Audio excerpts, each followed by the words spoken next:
तपाईँलाई एउटा कुरो भनिदिउँ, नसोचेका पात्रले जित्छन्, सोचेका पात्र प्रोजेक्सन गरिएकाहरूले हार्छन्। जनआस्थामा सिक्रेट न्युजहरू निस्किन्छ। गिरी बन्धु टी स्टेटको फाइल तीव्रतम ढङ्गले अध्ययन भइरहेछ, द्रुत गतिमा अझ द्रुत गतिमा 1 बजीसम्म बसेर अध्ययन भइरहेछ भन्ने कुरो आयो।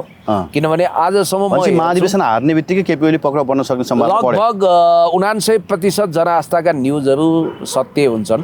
नेपालको आन्तरिक राजनीतिक आन्तरिक शक्ति केन्द्रको मुठीमा छैन। तपाईँलाई एउटा कुरो भन्छु, अबका दिनहरू झन् पेचिलो हुँदैछन् भने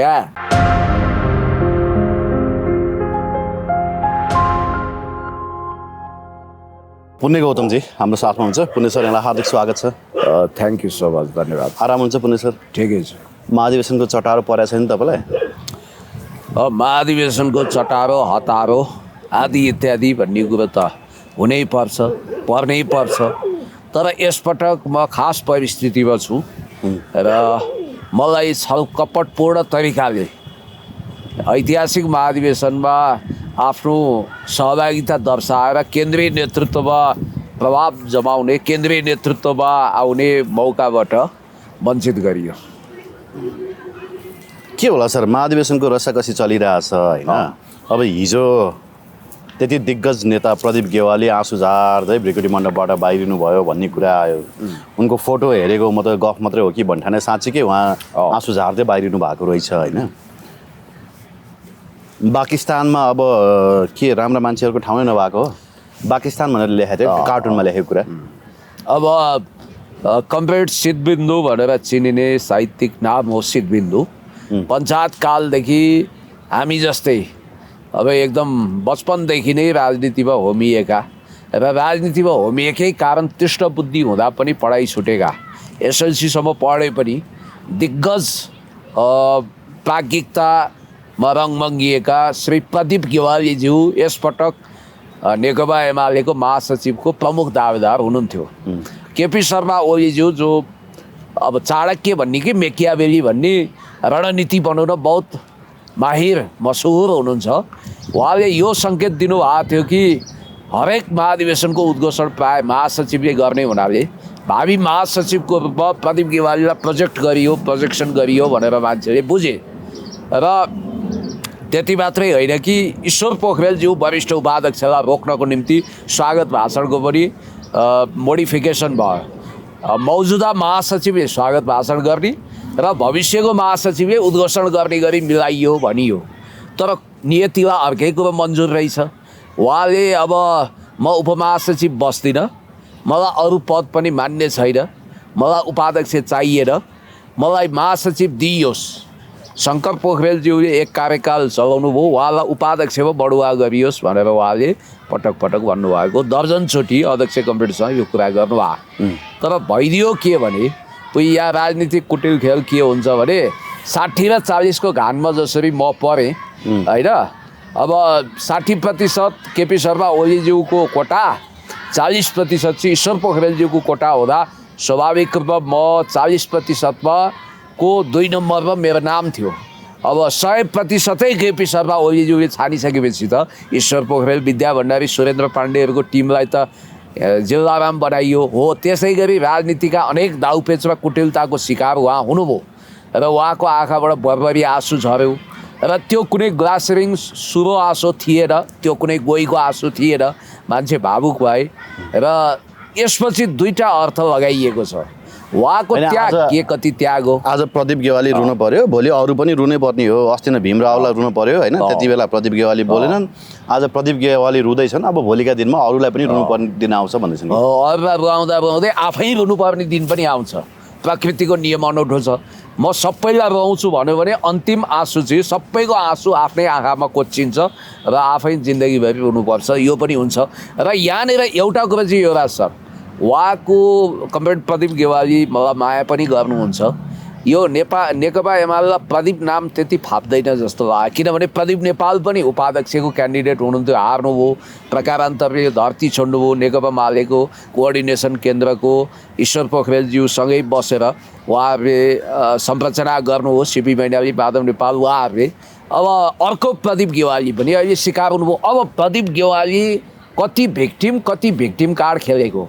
अथवा प्रदीप गेवालीको त्याग कति, पदमोह कति भन्ने कुरोमा चाहिँ गहिराइमा जानुपर्छ। एक हिसाबले हेर्दा हेर आजको उपभोक्तावादी समयमा केन्द्रीय उपाध्यक्ष दिएको प्रदीप गेवालीले त्यसलाई किस्तीमा दिएको केन्द्रीय उपाध्यक्ष सहजै त्याग गर्नुभयो र केन्द्रीय सदस्यमा बस्न मन्जुर गर्नुभयो।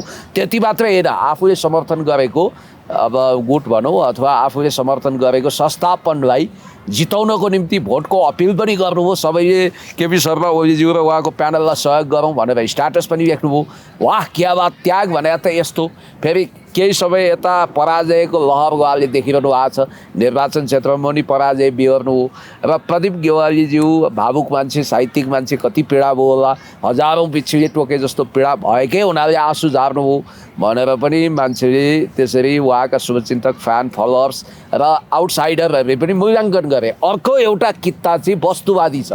त्यो कित्ता जहाँ गहिराइमा पुगेर तपाईँले हेर्नु हो भने अब उहाँ केपी शर्मा ओलीज्यूको सदाबहार समर्थक, उहाँ संस्थापनको सदाबहार एउटा महत्त्वपूर्ण हिस्सा। त संस्थापनले उहाँलाई घटुवा गरे त थिएन। उपमहासचिवभन्दा ठुलो प्रोटोकलमा महासचिव भन्दा पनि प्रोटोकलमा त वास्तव उपाध्यक्ष ठुलो हो नि, होइन? कार्यकारिणी पो दुईवटा पद हो त, अध्यक्ष र महासचिव पदाधिकारी भए। नत्र पदीय सोपान हेर्ने हो भने त उपाध्यक्ष ठुलो मानिन्छ, सोपान मात्रै। तर उहाँले कार्यकारी भूमिका चाहनुभयो। 7,500 पार्टी सदस्यहरूलाई उहाँले देश विदेशमा स्कुल विभाग अन्तर्गत दीक्षित गर्नुभयो। साहित्यिक चेतना पनि राम्रो, पूर्व परराष्ट्र मन्त्री पनि। उहाँ त्यो पद डिजर्भ गर्नुहुन्थ्यो, आई नो भेरी वेल। तर उहाँले उपाध्यक्ष त्याग गर्दा, हातमा आएको उपाध्यक्ष त्याग गर्दा केपी शर्मा ओलीज्यू कति इखालु हुनुहुन्छ भन्ने कुरोको गणित त एक्का त हाम्राभन्दा उहाँलाई बढी थाहा होला। त्यसकारण त्यसलाई त्याग भन्नेकै पदीय मोह, महासचिव नपाएको झ्वाक भन्ने। अब यसलाई दुवै तरिकाले व्याख्या गर्न पाइयो। यो के हुन्छ भने गणपतिलाल श्रेष्ठले भूमि सुधार मन्त्रालय त्याग्दा अहिले आफैले माफ गर्न सकेका छैनन्। भोलि यस्तो दिन नआओस्, त्यसो भए उहाँलाई केन्द्रीय सदस्य होइन, म पार्टी सदस्य मात्रै बस्छु भन्ने भाउ त भइदिया भए पनि हुन्थ्यो नि भन्ने कोण पनि छ। केन्द्रीय सदस्यमा भोट माग्नुभयो। अनि अर्को कुरो उहाँले एउटा हिम्मत गर्नु पर्थ्यो। उहाँले जब विद्रोह गर्नुभयो भने उहाँ स्पष्ट रूपमा कसैको लबीमा नउभिने हिम्मत र दम भए ईश्वर पोखरेलज्यूलाई सहयोग गर्ने, जसरी कृष्णगोपाल श्रेष्ठले सहयोग गरे। होइन भने निरपेक्ष तटस्थ बस्ने, कतै पनि भोट नमाग्ने गर्नु पर्थ्यो। अब कतिले के अनुमान गरिरहेछन् भने नेकपा एमाले आगामी दिनमा सरकारको हिस्सा हुँदा उहाँ second in command deputy prime minister सहित शक्तिशाली मन्त्रालयमा जान सकिन्छ नि त 6 महिनाको लागि त। संविधान तपाईँको पार्लियामेन्ट मेम्बरै हुनु पर्दैन, त्यसरी जाने हो कि अथवा कुनै महत्त्वपूर्ण राष्ट्रिय सभा आदि इत्यादि काहीँ नियुक्ति दिलाइने हो कि भनेर पनि यसरी पनि हेरेका छन्। जे होस्, उहाँले केपी शर्मा ओलीज्यूको मोह त्याग्न सक्नु भएन र अन्ततगतवा अब घिउ कहाँ पर थालैमा भने जस्तो केपी ओली समूहमै गएर उहाँ मिल्नु थियो भने यो उपाध्यक्ष किन त्याग गरे क्या?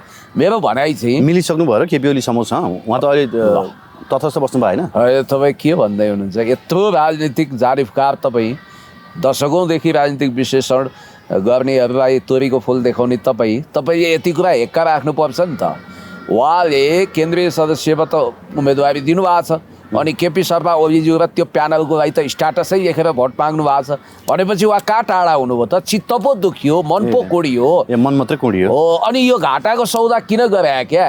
जब केपी शर्मा ओलीज्यू छ, उहाँ तोमशरणम गर्नै छ, झुक्नै छ। केपी शर्मा ओलीज्यू नै आखिर रहेछ, श्रीकृष्ण एक भन्नु नै छ। उहाँले केपी शर्मा ओलीज्यू मात्रै होइन, त्यो प्यानल भन्नाले उहाँले जुन पदको लागि आसक्ति नै देखाउनु भयो, त्यो पद नपाएर उहाँ विद्रोह गर्नुभयो। उहाँले अनि महासचिवमा पनि त जिताउँ भन्नुभयो। मलाई चाहिँ के लाग्यो भने बरु विष्णु पौडेल र पृथ्वी सुब्बा गुरुङ चाहिँ म्याच्योर्ड रहेछन्। अझ विष्णु पौडेललाई कति तोड पऱ्यो होला। वरिष्ठ उपाध्यक्ष, अब विधान त त्यो अस्ति विधानमा सम्मेलन किन गरे हो? 1.5 करोड स्वाब हो त्यहाँ। हेर्नुहोस् है, विधान सम्मेलनको सारा निर्णय भुस गराइदियो एकै झड्कामा। सचिवालयले विधान सम्मेलनले जे गर्यो, विधान अधिवेशनले त्यसलाई हुबहु जस्ताको तस्तै पारित गर्ने, अर्थात् 15 पदाधिकारी राख्ने, अब वरिष्ठ उपाध्यक्ष नराख्ने, अनि सचिवहरू घटाउने, उपमहासचिव घटाउने आदि इत्यादि, उपाध्यक्ष घटाउने भनेको थियो। अब केपी शर्मा ओलीज्यू भनेको मलाई लाग्छ संसारभरि नै राजनीतिक दाउपेचको लागि उहाँ जति चतुर मान्छे सायदै होला। उहाँले केन्द्रीय कमिटी बसाउनु हो जहाँ उहाँको बहुमत थियो अनि उहाँले केन्द्रीय कमिटीबाट त्यो निर्णय उल्टाइदिनु भयो र महाधिवेशन हलमा लगेर पारित गर्नुभयो। अब यहाँनिर हेर्नुहोस्, अब फाइदा कसलाई भयो यो सारा खेलले भने ईश्वर पोखरेललाई समग्रमा कसलाई फाइदा हुने भयो भन्दा सुरेन्द्र पाण्डे र यो प्यानललाई। अब प्रदीप गेवाली त त्यहाँ आँखाको तारो हुनुभयो नि त, उहाँको कारणले त्यो प्यानल कमजोर भएको म्यासेज गयो। अब एक त हातमा आइसकेको उपाध्यक्ष छोड्नाले राजनीतिमा के हुन्छ भने बिपी कोइरालाले तुलसी गिरीलाई एउटा कुरा भन्नुहुन्थ्यो अरे कि तुलसी तिमीले यो नसोच कि बिपी कोइरालाको लागि कोही सदाको लागि अपरिहार्य छ। राजनीतिक रेसमा छुटेको मान्छे हमेसा पछाडि पर्छ। सरी विश्वबन्धुलाई त्यसो भन्नुहुन्थ्यो अरे कि उहाँले विश्वबन्धु थापालाई भन्नाले प्रदीप गेवाली अब केपी ओलीको लागि अपरिहार्य हो सदाको लागि। उहाँ त उपयुक्तवादी हो, यो जान थ्रु गरिदिन सक्नुहुन्छ। अब प्रदीप गेवालीको हातमा उपाध्यक्ष त आउँदैन, अब फेरि उपाध्यक्ष खानु हो भने त्योभन्दा अनैतिकता केही पनि हुँदैन। महासचिव 2टा पद हुँदैन, बरु उपाध्यक्ष चाहिँ एक उपाध्यक्ष चयन गर्न पनि सक्ला होइन, मनोनयन गर्न सक्ला। तर यो लटरी त आखिर रघुपन्तलाई लाग्ने भयो नि त, प्रकारान्तरले जित्नुभयो भनेपछि यहाँनिर के देखियो भने राजनीतिका अनेक दाउपेचमा पदको जब मोहनी छ भने उहाँले कुनै आदर्शमा वशीभूत भएर मलाई पदै चाहिँदैन, म एउटा आदर्श देखाउँछु, मूल्य देखाउँछु भन्ने होइन नि। उहाँको विद्रोह र सुमना श्रेष्ठको विद्रोह उस्तो हो। सुमनाले महामन्त्रीमा आएको त्यो पाइनन्, अनि त्यसपछि उनले पहिला महामन्त्री छोडिन्, केन्द्रीय सदस्य मात्रै स्वीकार गरिन्, पछि पार्टी नै छोडिन्। अब प्रदीप गेवालीज्यूले यो भन्नु हुँदैन होला कि मेरो अनुमानमा होइन, अब केन्द्रीय समितिमा पनि मलाई काम गर्ने इच्छा भएर म साहित्य लेख्छु, किताब लेख्छु, स्वाध्ययन गर्छु त भन्नुहुन्न होला होइन। तर उहाँले जुन आँसु झार्नु हो, अब एआई कस्तो कमालको रहेछ भने एउटा भिडियो मैले हेरेँ, अरे बाफरे 1 मिटर जति आँसु झरेको छ। भरे गहिरो गरी हेरे त एआईले आँसु झारे बनाएको रहेछ होइन, एआईले पो होइन रियल आँसु झरेको पनि रहेछ। एआईको चाहिँ अर्को गजब भिडियो थियो के, त्यस कारण अब के मिराकल हुनसक्छ त। अब यति बेला रसाकसी चलिरहेछ होइन, मतदानको समय सरेको सरै छ। अब हिजो अस्तिदेखि मान्छेहरू के भन्न थाले भने केपी ओलीलाई हराउनको लागि देशी विदेशी सबै लागेका छन् होइन, यो पालि चाहिँ मिराकल हुनसक्छ कि भन्दैछन् कि देशी विदेशी लाग्नै पर्दैन। महाधिवेशन प्रतिनिधिमा कहाँ देशी विदेशीले आएर क्याप्चर गर्छ त। तपाईँ यति कुरो भन्नुहोस् कि बरु महाधिवेशन प्रतिनिधिहरूले आफ्नो स्वाभिमान जाहेर गर्ने तत्परता देखाउन सक्छन्। अब मैले तपाईँलाई अस्ति भनेको थिएँ केपी शर्मा ओलीज्यूले लाई ईश्वर पोखरेलज्यूले परास्त गरेर अध्यक्ष हुनको लागि 2टा चिज हुनुपर्छ।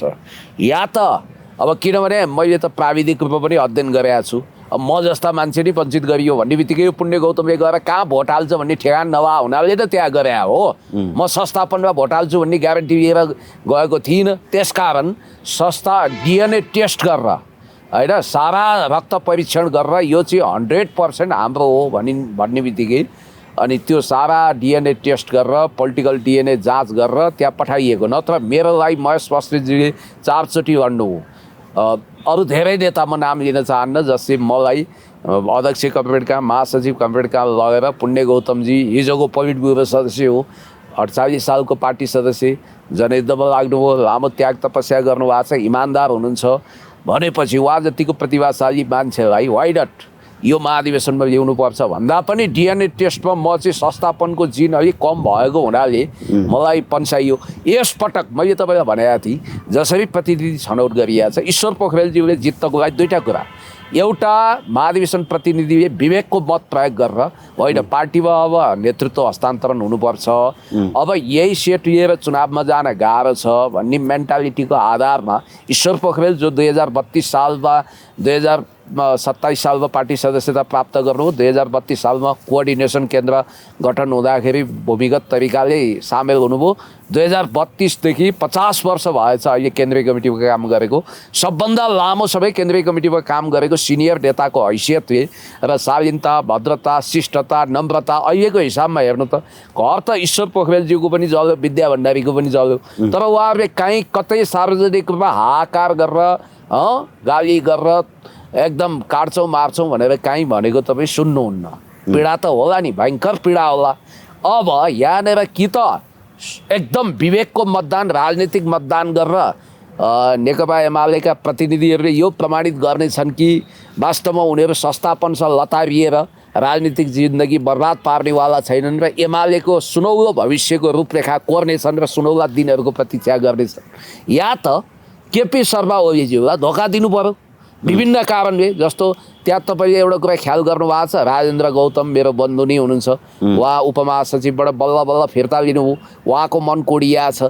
अब त्यहाँ केन्द्रीय समितिमा अब रामकुमारी झाँक्री नै खुसी छैनन्, उनी सचिव हुन चाहन्थिन्, केन्द्रीय सदस्यमा मात्रै मत माग्न, किसान श्रेष्ठ केन्द्रीय सदस्यमा मात्रै सीमित रहन बाध्य भएका छन्। मैले भन्न खोजेको आफूलाई निखुर 24 क्यारेटको केपी ओली पन्थी देखाउने, संस्थापनपन्थी देखाउनेहरूको मन कुडिएको हुनाले उनीहरूले प्रभाव पार्ने मतदाताहरू यता आएर जस्तो प्रदीप गेवालीलाई आस्था राख्नेहरूले पनि अब यस्तो पनि हुनसक्छ राजनीतिमा, प्रदीप गेवालीको यसो ओठे भक्ति चाहिँ केपी शर्मा ओलीतिर जब प्रतिनिधिलाई प्रभाव पार्नुपर्छ तब चाहिँ उहाँले ईश्वर पोखरेलतिर टिल्ट गरिदिनु हो कि आफ्ना प्रतिनिधिलाई, के थाहा हो। यस्ता यस्ता परिस्थितिको कारण ताकेको पद नपाउनाले, रिसाएको हुनाले अथवा बद्लिदो परिस्थितिलाई विवेकपूर्ण तरिकाले विचार गरेर अब हिजो संस्थापनले आफ्नो भनेर डिएनए टेस्टमा प्रमाणित छाप लगाएर ल्याएकाहरूले पनि केपी शर्मा ओलीज्यूलाई विश्वासघात गरेर ईश्वर पोखरेललाई विश्वास गरे भने उहाँले जित्नुहुन्छ अध्यक्षको हकमा, होइन भने सहज तरिकाले महाधिवेशनको हलको गणितलाई हेर्दा ढाँट्नु हुँदैन। टक्कर कडै परे पनि केही मतले केपी शर्मा ओलीज्यू त्यहाँको महाधिवेशनीय अङ्कगणितमा अगाडि हुनुहुन्छ। अब जहाँसम्म महासचिवको कुरोमा चाहिँ अब सुरेन्द्र पाण्डे नै अगाडि भन्ने रिपोर्ट अहिलेसम्म आएको छ, किनभने अब यता प्रदीप गेवाली काण्डले पनि त्यो तय गर्यो। अर्को कुरो चाहिँ तपाईँको यो महासचिववाला कुरोमा न विष्णु पौडेल खुसी छन्, न पिएस भनिने पृथ्वी सुब्बा गुरुङ खुसी छन् र उपत्यकामा सबभन्दा ठुलो विद्रोह भनेको कृष्णगोपाल श्रेष्ठले गरे। अब यता गोकुल बास्कोटाको विद्रोह पनि भयङ्करै छ। अब कृष्णगोपालले त राजनीतिको पेले हो, पेले केपी ओली पेलिन्छ, कसैले सक्छ आँट्छ भनेर भाषण गर्नुहुन्थ्यो। अहिले उहाँ आफै म सबभन्दा बढी पीडित भएँ विद्या भण्डारीमा परे होइन, पेलेवाला उपमा दिने व्यक्ति नै आफै पेलाइमा परे। हुन त त्यो पेले फुटबलर पेले हो ब्राजिलको, होइन। जस अब ईश्वर पोखरेल हार्यो भने विद्यादेवी भण्डारीको ब्याकअप प्लान फेल खायो भन्ने सोच्नु पऱ्यो नि। अहिलेको लागि प्यानल हेर्नुपर्छ, प्यानलमा कति विजय हुन्छन्, कति केन्द्रीय सदस्य आउँछन्, होइन सर। अध्यक्ष पद हो नि त, मुख्य चाहिँ तपाईँको यस्तो हो नि। विद्यादेवी भण्डारीको ब्याकअप प्लान भनेको तपाईँको महासचिवको सुन्नु न, महासचिव उपमहासचिव वा सचिवको नतिजा उल्ट्यो र केन्द्रीय सदस्यहरू बहुसङ्ख्यामा छानियो। जस्तो सुहाङ नेम्बाङले स्वतन्त्रमा उम्मेदवारी दिए, होइन, सुहाङको पक्षमा पनि धेरै मान्छेहरू छन् भन्नाले यसरी केन्द्रीय समितिदेखि सबैतिर नतिजा उल्ट्यो, आशातीत भएन। पहिला त अब केपी शर्मा ओलीज्यूको एक छाप जस्तो थियो, केन्द्रीय समितिमा 2/3 बढी थियो। अनि त्यसपछि तपाईँको लगभग भीमरावको को थियो र अलिअलि थिए। अब यता पदाधिकारी एक छत्र थियो, ईश्वर पोखरेलज्यूले पनि उहाँलाई नै साथ दियो। यसपटक महासचिव चाहिँ फरक प्यानलको आयो भने अध्यक्षको लागि त्यो घाँटीको किला जस्तो हार जस्तो साबित हुन्छ, किनभने महासचिव कार्यकारी पद हो, पार्टीको प्रस्तावलाई नि महासचिवले हो, सङ्गठन हेर्ने महासचिवले हो र उपाध्यक्षमा पनि फेरि अब मनैदेखि उहाँलाई सपोर्ट गर्ने कति आउँछन् भन्ने हो। र यो मलाई चाहिँ यसपालि मिश्रित नतिजाको आशंका, मिक्स रिजल्ट आउन सक्छ। त्यसो भए आउन सक्छ। केपी ओलीको प्यानलै विजय हुने अवस्था छैन। प्यानल त हुँदैन होला, किनभने सेटिङ त प्यानलै गर्ने छ। मलाई लाग्छ अब महेश बस्नेतज्यू, शेरधन राई सचिवको रूपमा सलिड मत ल्याएर जित्ने दुईजनादेखि यता रोक्नै नसकिने पात्र भनेको गोकुल बास्कोटाजी पनि हो, उहाँले पनि जित्नुहुन्छ सचिवमा। मेरो जिल्लाको मेरो दाजु हुनुहुन्छ पुरुषोत्तम पौडेल, उहाँ पनि प्रभावशाली हुनुहुन्छ भन्नाले अब टङ्क कार्की जस्तो इतिहास बनाएको व्यक्ति, 36 सालको विद्यार्थी आन्दोलनको हिरो यसपालि केन्द्रीय उपाध्यक्षमा ईश्वर प्यानलबाट उम्मेदवारी दिँदै हुनुहुन्छ भन्नाले यो उम्मेदवारी कम्ता सोच्नु हुँदैन। र यसै पनि सुरेन्द्र पाण्डे भनेको त्यो व्यक्ति हो जसले ईश्वर पोखरेलसँग सिर्फ 9औं महाधिवेशनमा सिर्फ 12 मतले परास्त हुनु परेको थियो। उहाँ एकदम कुशल सङ्गठक मानिनुहुन्छ, अध्ययनशील मानिनुहुन्छ, गम्भीर मानिनुहुन्छ र उहाँको प्रभाव छ। त्यसमा पनि फेरि प्रदीप गेवालीको बगावत विद्रोह जे भयो नि इम्प्रेसन त विद्रोहको पऱ्यो नि त भलै वा पर्वकै पल्टिनु हो र फेरि आखिर रहेछ श्रीकृष्ण एक केपी शर्मा ओलीज्यू नि अन्तिम सत्य भनेर लाग्नुभयो। तर यसको मतलब के देखिन्छ भने प्रदीप गेवालीको बगावतको कारण, कृष्ण गोपाल श्रेष्ठको बगावतको कारण धेरै यस्ता पात्रहरू छन् जो असन्तुष्ट भएका छन् होइन। आनन्द पोखरेल हुनुभयो, हेर्नु न धेरै केस्रा केलाउने हो भने धेरै मान्छे पो छिटिएर आएका छन्। त्यसकारण यो महँगो पर्न सक्छ र अध्यक्षकै रूपमा पनि पहिला जस्तो ढुक्क छैन। महाधिवेशनमा नतिजा उल्टिन पनि सक्छ भन्ने अनुमान पनि छ। अब इलेक्ट्रिक मतदान हो, अब 80वटा भोटिङ मेसिनले काउन्ट गर्छ। अब इलेक्सन सकिएको 2 घन्टामा नतिजा त आइहाल्छ। आज जे होस् मेरो अनुमानमा 11-12 बजीसम्म नतिजा सार्वजनिक हुन्छ राति 11-12 बजीसम्म। भनेपछि विपक्षी नेताहरू कुटिँदैनन् यसपालि? विपक्षी नेताहरू कुटिँदैनन् यसपालि? के हुँदैनन्? कुटिँदैनन्। कुटिँदैनन्, त्यस्तो हुँदैन। डेमोक्रेटाइजेसन भएको पार्टीमा सहज तरिकाले मतदान हुन्छ। तपाईँलाई एउटा कुरो भनिदिउँ, नसोचेका पात्रले जित्छन्, सोचेका पात्र प्रोजेक्सन गरिएकाहरूले हार्छन्। मलाई चाहिँ यसपालि राजकुमार समूहको हरिबिजोग हुने हो कि जस्तो आएछ। राजकुमार भनेर भन्नाले जनताको बिचमा नजानी, कार्यकर्ताको बिचमा नजानी, कोठे राजनीति गर्ने, पुलपुली आएको, अनि त्यसपछि सत्ताको भरमार दुरुपयोग गर्ने धन्दा सेठहरू यसपालि बर्बाद हुने आशंका मैले गरेको छु। र अब हेर्नु न कस्तो हुँदो रहेछ राजनीतिमा जाल जेउ कपट भने। दिस इज बी पुण्य गौतम, म यदि महाधिवेशनमा केन्द्रीय सदस्य लड्थेँ भने मलाई दुनियाँको कुनै पनि ताकतले हराउन सक्दैन थियो, प्यानलमै नपरे पनि। मेरो आफ्नो लोकप्रियता त्यति राम्रो थियो। तर अब यहाँ त विभिन्न कहाँ जितिन्छ एमालेको महाधिवेशन, त्यहाँ त मासुभात चाहिन्छ भन्छन्। अनि यो मासुभात भन्ने कुरालाई चाहिँ बढी कुख्यातीकरण गरियो है। वास्तवमा हामी के संस्कृति अपनाउँदैछौँ? तपाईँलाई एउटा कुरो भन्छु, त्यसो भए एमाले बाहेक सबै पार्टीहरू शाकाहारी हो त? मलाई यसको जवाब चाहियो। के रासपाका कार्यकर्ताले जीवनमा मासुभात खाएको छैनन्? खान नपाएर दृश्य गरे हो के थाहा? सुन्नु न, अनि हरेक पार्टीको संस्कार एकै हो कि उनीहरूले हिँडेका मान्छेलाई राम्रै नास्ता खुवाउँछन् होइन। अब त्यो अहिले नास्ता भन्नाले मासुभात खालान् के खालान्, एकाथरी मान्छे ठुलो पङ्क्ति त अहिले समाजमा शाकाहारी पनि छ नि, तिनीहरूको अपमान हो नि। तपाईँको के छ भने कुनै पनि मान्छे निष्ठामा हिँड्छ, उसको आदर्शमा हिँड्छ भने बेग्लै कुरा हो। हरेक ठाउँमा आवारा लुम्पेनहरू हुन्छन्, ती यस्तै आश्वासन र आशामा हिँडेका हुन्छन्। खालि मासुभात भनेको छ के भनेको छ, ए बाबा 2 फिरको मासुको लागि आफ्नो जिन्दगी बर्बाद बनाउँदैनन् के मान्छेले। जो कोही नेपाली पार्टी नहुँदा पनि खाना लाग्यो फोटो खिचेर चाहिँ किन हाले होला के? त्यो चाहिँ त्यही भने खानै नपाएकाहरूले चाहिँ त्यो त्यसो गरे हो के हो? त्यही होला किनभने यो दरिद्र मानसिकता भन्छ क्या त्यसलाई। एउटा बिथक बनाइदिए मासुभात भन्ने, कति न मासुभातलाई 1 करोडै पर्छ जस्तो क्या। अनि तपाईँले आजको नयाँ पत्रिका हेर्नुभयो कि भएन होइन?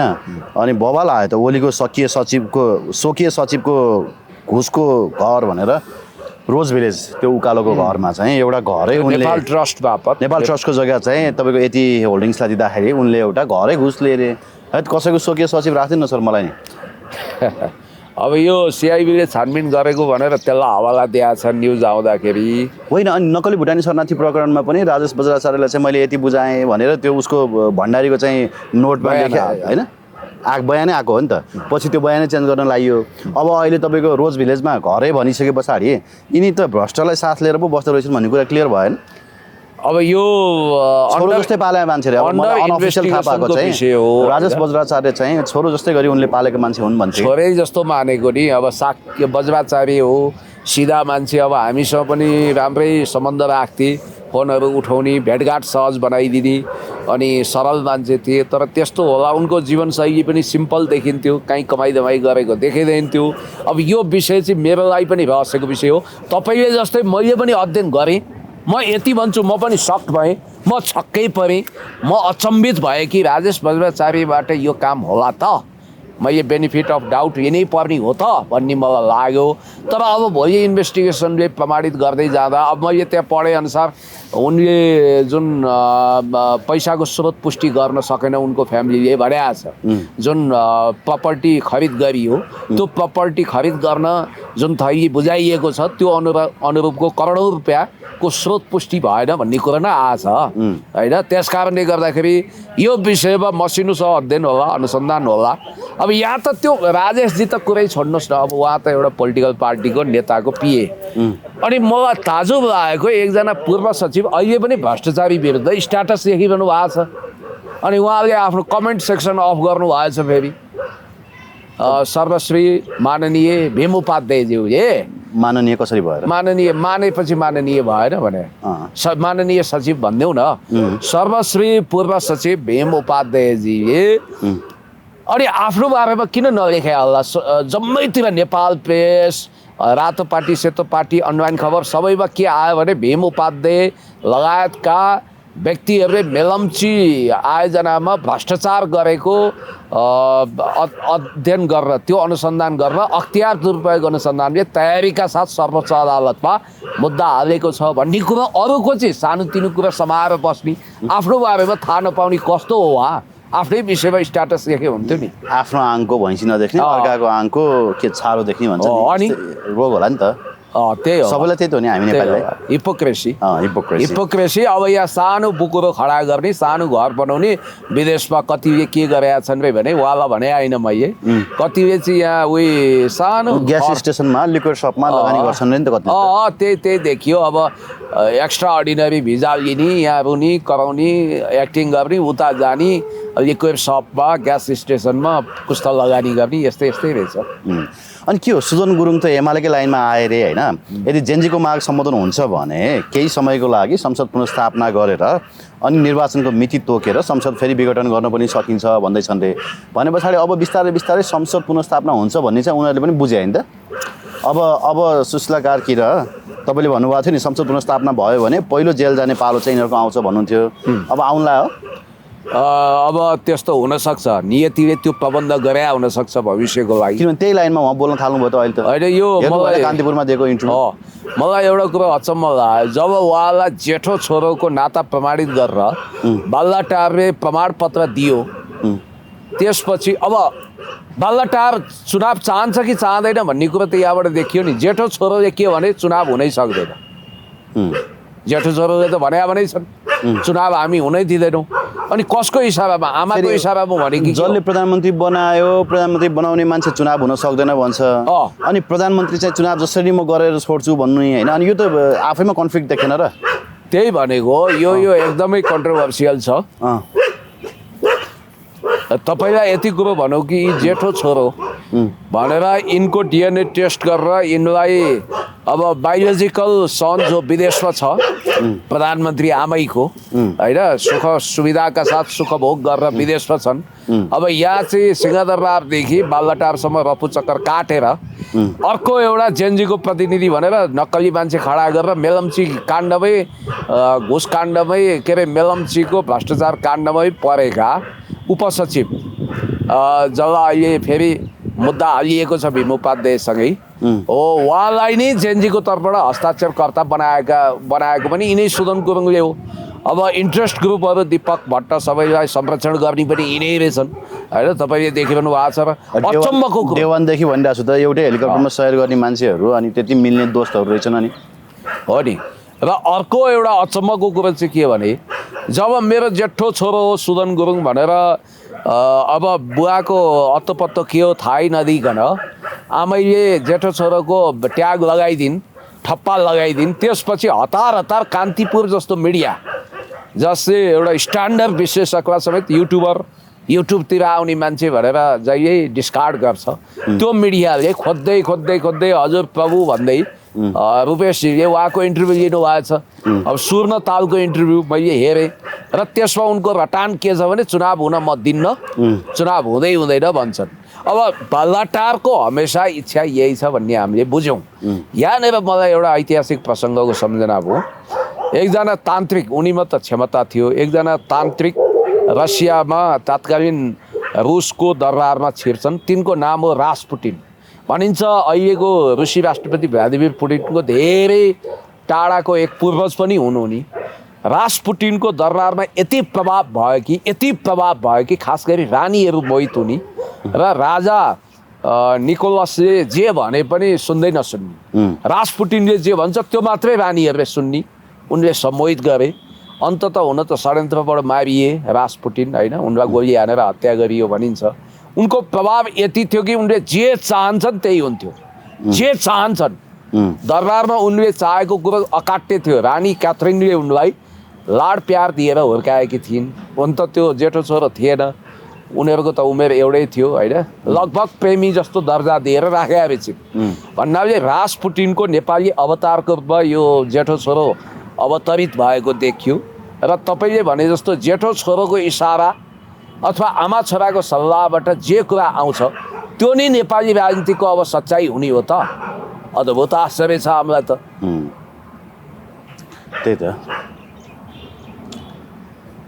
संसद पुनर्स्थापना हुन्छ कि भन्ने अब लगभग कन्फर्म भयो नि त। अहिले संसद पुनर्स्थापनातिर त कोर्स अगाडि बढी तपाईँलाई म एउटा याद दिलाउँछु। योभन्दा अगाडि प्रकाश सिंह राउतजी जलिरहेको सर्वोच्च अदालत अगाडि एउटा इन्टरभ्यू दिनुभयो। जलिसकेपछि सायद टिकाराम यात्रीजीलाई उहाँले एउटा कुरा सङ्केत गर्नुभएको छ क्या, त्यो रिटै परेको थिएन। उहाँले के भन्नुभएको छ, सायद मैले त्यसपछि तपाईँको इन्टरभ्यूमा पनि यो कुरा रिपिटेडली भनेको छु, सायद सर्वोच्च अदालतमा संसद पुनर्स्थापना सम्बन्धी रिट पनि आउला। त्यो नसोधिकन के हाइपोथेटिकल एन्सर दिनुभएको छ। जवाफ हाइपोथेटिकल भए पनि यस्तो भए मान्छे रिजर्भ बस्छन् होइन। तर उहाँले प्रोएक्टिभ भएर के भन्नुभएको छ भने सायद संसद पुनर्स्थापनाको रिट आयो भने त्यस उप गम्भीरतापूर्वक हामी सुनवाई गर्नेछौँ भन्नुभएको छ त्यहाँ। त्यो भने लगत्तै भरे काठमाडौँ स्कुल अफ लका भाइ बहिनीहरूले रिट हाले। त्यतिखेर रिट निवेदकको पक्षमा बहस गर्नेहरूलाई उहाँले एउटा कुरा सोध्नु भएको छ, यहाँ प्रमुख दलहरू अथवा विघटित संसदका सदस्यहरूले रिट हालेको अवस्था त छैन, तपाईँहरूले भनेर के हुन्छ, उहाँहरूलाई चाहिएको छ कि छैन कुरो त्यो प्रश्न हुनु पऱ्यो भन्ने बित्तिकै नेकपा एमाले अग्रसर भयो।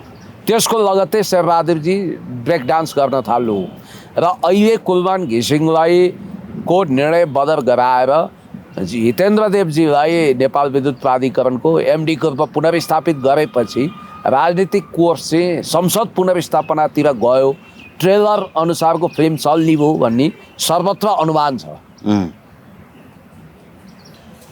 ल हेर्दै जाउँ अब आजको महाधिवेशनको नतिजा कस्तो हुन्छ सर होइन। Thank you. महाधिवेशनको नतिजा लगत्तै तपाईँ हामी हट टक गर्नेछौँ, हट डिबेट गर्नेछौँ। मलाई चाहिँ लागेको कुरो के हो भने हेर्नुहोस्, अब नेपाल भनेको शक्ति केन्द्रहरूको यो क्रीडा स्थल हो। यो कहिलेकाहीँ मलाई यस्तो लाग्छ कि थलो किलोमा किलो गाड्यो भने त्यो स्थायी हुन्छ, हिलोमा गाडेको किलोको चाहिँ भर हुँदैन। नेपालको राजनीति भने हिलोमा गाडेको किलो जस्तो हो। रनबन डुले पनि थलो किलोमा आऊ है भन्छौँ नि हामी, थलो किलोमै नआउने। हुन त हामीलाई ओली मन पर्दैन होइन, मन नपर्ला, उनको सर्वसत्तावादी सोच, अहमता, दम्भ के होला होइन। 23 गते जे घटना घट्यो त्यो पनि एकदमै विभत्स थियो, त्यो पनि हामीले हेर्न चाहेको घटना थिएन क्या। मैले हिजो लकी विष्टको अन्तर्वार्ता हेर्दै थिएँ, सायद नवभारत टाइम्समा होला होइन, एउटा अन्तर्वार्ताको एउटा क्लिप हेर्दै थिएँ कि त्यो स्कुले केटाकेटीलाई स्कुल ड्रेसमै जुन आन्दोलनमा बोलाइयो नि त्यो पनि पार्ट अफ एउटा प्लान थियो। स्कुले केटाकेटीलाई नै मार्ने योजना थियो, त्यो अनुसारै तपाईँको त्यो फ्रन्ट लाइनमा चाहिँ अरू मारिएनन्, स्कुले केटाकेटीमाथि नै गोली हानियो होइन। त्यो पनि एउटा पार्ट अफ द प्लानै थियो भनेर उनले बोलेका छन् कि। कसले बोलायो, किन बोलायो, उनले प्रश्नमाथि प्रश्न गरेका छन् कि। यो प्रश्नको जवाफ चाहिँ यो आयोगले दिन्छ कि दिन्न होला सर? त्यो दिनुपर्छ। हिजो प्रधान सेनापति सब बयान भनिएको छ, के भनिएको छ, अब रमेश लेखक प्रधान सेनापतिको बयान कहिले लिन्छ भनेको थियो, धन्न लिएछ होइन। अब रमेश लेखक डाक्ने, त्यसपछि केपी शर्मा ओलीज्यूलाई छोप्ने, उहाँलाई ल्याउने भन्ने प्लानमा यिनीहरू केपी ओलीलाई छोप्ने नै। तपाईँले अर्को पनि हेर्नु होला नि, अस्ति जनआस्थामा एउटा न्युज निस्किएको छ। जनआस्थामा सिक्रेट न्युजहरू निस्किन्छ। गिरीबन्धु टी स्टेटको फाइल तीव्रतम ढङ्गले अध्ययन भइरहेको छ, द्रुत गतिमा रे, अझ द्रुत गतिमा 1 बजीसम्म बसेर अध्ययन भइरहेछ भन्ने कुरो आयो। किनभने आजसम्म भनेपछि महाधिवेशन हार्ने बित्तिकै केपी ओली पक्राउ पर्न सक्ने सम्भावना बढ्यो। लगभग 99% जनआस्थाका न्युजहरू सत्य हुन्छन् यस्तो मामिलामा। बरु जनआस्थाले लेखेको 4 दिनपछि नेपालका मूलधारका मिडियाले त्यो न्युज कभरेज र फलोअप गर्छ। यो देखिएको कुरा हो होइन। मैले पनि यो सुनेपछि मेरो पनि आफ्नो सूत्र छ बुझ्दाखेरि हो भन्ने बुझियो। अब अघि तपाईँले भन्नुभयो यो लक्की बिष्टवाला कुरो, अलिकति यो कन्स्पिरेसी डिजाइनको कुरो गरौँ। तपाईँ हामीले यहाँ कन्स्पिरेसी छ है, किनभने स्कुले विद्यार्थीहरूलाई सुनियोजित रूपमा प्रशिक्षित गरेर घोकाएर यहाँ जानै पर्छ। होइन प्रशिक्षित गरेको होइन नि, तपाईँको माइन्ड वास मात्रै गरे नि। प्रशिक्षित गरेको भए त गोली नखाइकन भाग्न। जसरी त्यो बब्लु गुप्ता भन्ने वास गरेको, जसरी बब्लु गुप्ता भन्ने अहिलेको मन्त्री थिएन, गाडी चढेर पहिलो लाइनमा यो केपी खनाल, बब्लु गुप्ता र सुदन गुरुङ एउटै गाडीमा एउटै लाइनमा फ्रन्ट लाइनमा गएको मैले आँखाले देखेँ, भिडियो छ मसँग होइन। तिनीहरूलाई गोली लागेन, उनीहरू गोली चल्नुभन्दा अगाडि भागे। ती बिचरा केटाकेटीलाई पनि भाग्नुपर्छ भनेर सिकाइन्थ्यो होला। अनि तपाईँले भने ब्रेन वास शब्द टर्मिनोलोजी नै यहाँ उपयुक्त हुनसक्छ। मैले प्रशिक्षित भनेर किन भने मिसगाइड गर्ने कुरा पनि गलत मिसगाइड भन्न सकिन्छ, तर प्रशिक्षित भन्न मिलेन नि त। गलत प्रशिक्षण दिएर उनीहरूलाई त्यहाँ लगिसकेपछि फ्रन्टियर बनाएर ड्याङ्की गोली हान्ने र उनीहरूलाई जुन ढङ्गले विभत्स हत्या गरिएको छ यो ठुलो ग्रान्ड कन्स्पिरेसीको हिस्सा हो भन्ने बुझिन्छ। अनि अघि तपाईँले भन्नुभयो कि वास्तवमा यो नेपालमा अहिले जुन खालका घटनाक्रमहरू, यसको लागि चाहिँ बालन शाहलाई पनि बयान त लिनुपर्छ। बयान त लिनु पर्यो नि सबैले। जसरी हामीले भनेका मान्छे सशस्त्रका आइजिपीसँग बयान लियो यो आयोगले, त्यसको लागि धन्यवाद। तिमीले सेनापतिसँग पनि बयान लियो, त्यसको लागि पनि धन्यवाद। अब बालन शाह, सुशीला कार्की, ओम प्रकाश अर्याल, सुदन गुरुङ, बब्लु गुप्ता, केपी खनाल, यिनीहरूको भूमिका के हो? यिनीहरूको चाहिँ बयान लिनु। त्यो दिनको जेनजी मोमेन्ट भड्काउनको लागि आगोमा घिउको जसले काम गरे ती सबैले लिनुपर्छ। हुन त यहाँ यिनीहरू सत्ता पक्ष छन्, भोलि अपोजिसन भएपछि अर्को पक्षले यिनीहरूको बयान लिन्छ। त्यो त फरक छैन कि भाग्नु पर्यो, भाग्यो पनि पार पाउँदैन। तपाईँलाई एउटा इन्ट्रेस्टिङ कुरो गरौँ कि नेपालमा जुन परिघटनाहरू भए हामीलाई खालि यिनीहरू अनावश्यक उपशङ्का गर्छन् भन्थे कि हामीले सुरुदेखि भनेका के हो भने नेपालको आन्तरिक राजनीतिक आन्तरिक शक्ति केन्द्रको मुठीमा छैन, यो बाह्य शक्ति केन्द्रको हातको मुठीको माखो भइसक्यो। उनीहरूले जसरी रिमोट चलाउँछन् त्यसरी चल्ने अवस्था भयो। भू राजनीति पुरै भाँडिएर थिलथिलो भएको छ भनेर हामी भन्थ्यौँ होइन। यस देशको सार्वभौम सत्ता, यस देशको स्वतन्त्रता, यस देशको भौगोलिक अखण्डता विरुद्ध चलखेल गर्ने जुन प्रवृत्ति छ विदेशी चलखेल, चाहे सीमा मिस्त्री, चाहे माइक्रो एन्ड म्याक्रो म्यानेजमेन्ट गर्ने, सबभन्दा ठुलो कुरो त हाम्रो फरेन पोलिसी, हाम्रो राष्ट्रिय पोलिसी नै भएन। हामी वैदेशिक मामिलामा, आन्तरिक मामिलामा एक ढिक्का भएर जानु पर्थ्यो, त्यो भएन। त्यो नभइसकेपछि के भयो भने विदेशी शक्ति केन्द्रले खेलिदिए। तपाईँलाई एउटा कुरो भन्छु, अबका दिनहरू झन् पेचिलो हुँदैछन् भने अब किन पेचिलो हुँदैछ भने चुनाव नहुने बित्तिकै के सुशीला कार्कीले सोचे जस्तो सहज स्थिति आउँछ कि त संसद पुनर्स्थापना हुनु पर्यो। संसद पुनर्स्थापना भयो भने पनि भड्काउने अर्को तत्त्व आइहाल्छ। खोइ जेनजीको प्रतिनिधित्व भन्छ, फेरि नयाँ खालको केही महिनापछि फेरि एउटा दुन्दुबी बज्न थालिहाल्छ। अब यहाँनिर तपाईँलाई एउटा कुरो मैले भनिहालौँ कि संसद पुनर्स्थापना गरे पनि सुख छैन। अब चुनाव गर्ने यिनीहरूको छाटकाट छैन।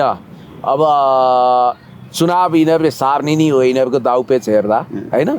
अनि त्यो नहुने बित्तिकै के सुशीला कार्कीले सिफारिस गर्न साथ राष्ट्रपतिले हुन्छ हजुर सही भए त्यो सिफारिस सदर गरेर फेरि चुनावको मिति सारेर जनताले मान्छ।